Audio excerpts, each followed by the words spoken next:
Assalamualaikum warahmatullahi wabarakatuh. Ya, pada kesempatan kali ini saya ingin memberitahukan bahwa cara langkah-langkah ataupun metode dalam penggunaan aplikasi Checker X ataupun plagiarism.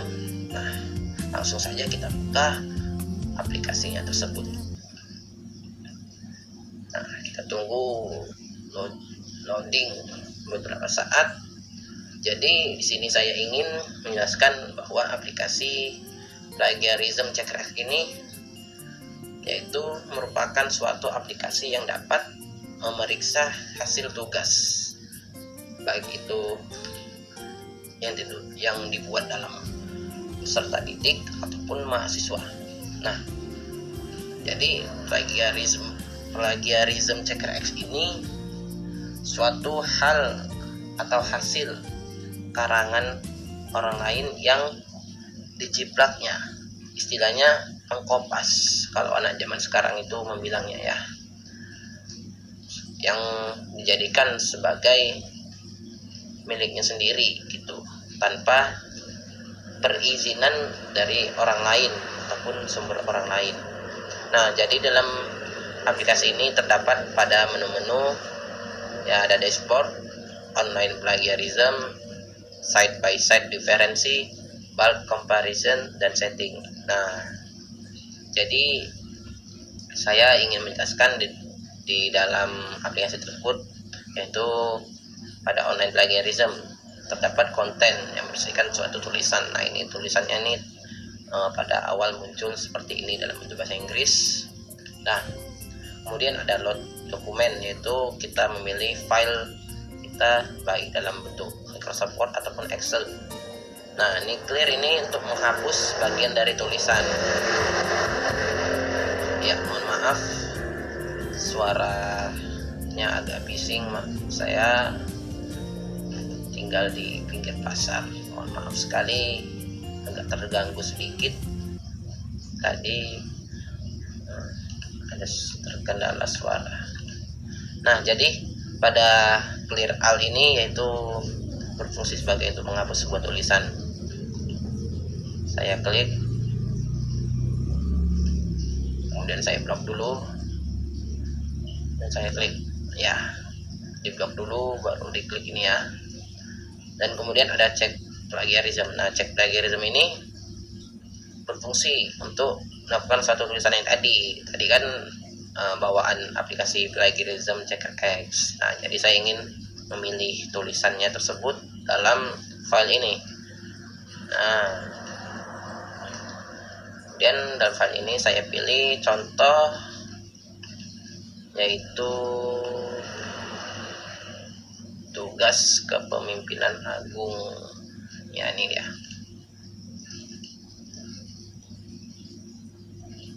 Ya, di dalam ini yaitu terpapar tulisan sebuah kepemimpinan.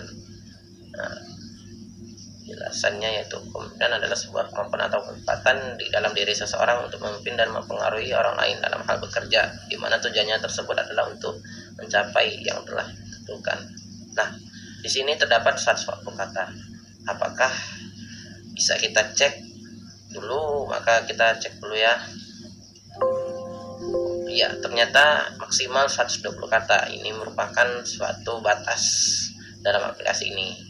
Jadi mohon maaf tidak bisa keseluruhan, maka saya hapus kembali pesan tersebut. Nah, kemudian hasil yang dicek dalam plagiarism ini yaitu terdapat kesamaan. Di antaranya kesamanya itu memiliki plagiat. Nah, seperti hal yang saya katakan tadi, plagiat ini memiliki kesamaan, yaitu dikaitkan dalam hal menjiplak atau mengkopas sebanyak 98% dibandingkan dengan hasilnya sendiri, yaitu dengan 2%. Maka hasilnya ini lebih banyak mengkopas. Ya, ini merupakan suatu pelajaran juga bagi kita bahwa dalam mengerjakan tugas setidaknya kita jangan sering mengkopas ataupun menjiplak ya. Nah, ini terdapat tanggal yang kita periksa tanggal 23 Oktober 2020.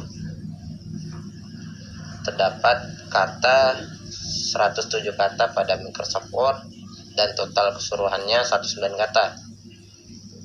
Nah, source ini merupakan sumber, yaitu sumbernya yang diidentifikasikan. Nah, remarks ini yaitu suatu kesamaan dalam tulisan tersebut secara keseluruhan ini yang dihasilkan dari file dokumen. Nah, kemudian pada menu side by side diferensi ya, saya kurang fasih dalam bahasa Inggris, mohon maaf teman-teman. Kemudian kita pilih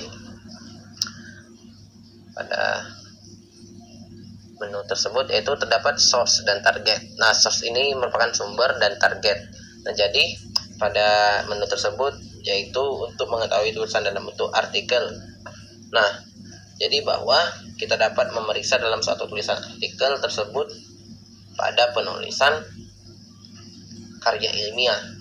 Jadi di sini kita bisa mengetahui apakah tulisan tersebut terdapat copy paste ataupun dirangkai dengan sendirinya. Jadi kita dapat membedakan hasil dalam penulisan itu sendiri. Ini tulisan bawaan aplikasinya ya. Maka kita blok dulu, kita hapus tulisan ini.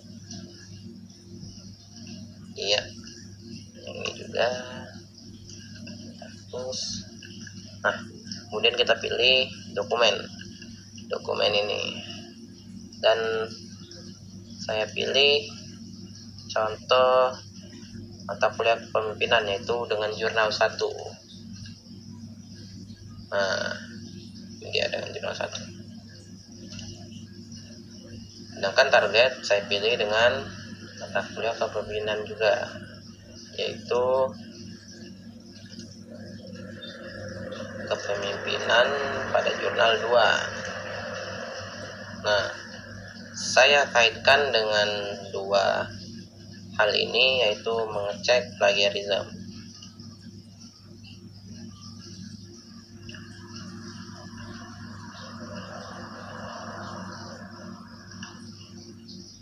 Nah, jadi di sini adanya kesamaan yang diantaranya ditandai dengan tanda kuning ini ya, penulisan yang ditandai dengan tanda kuning.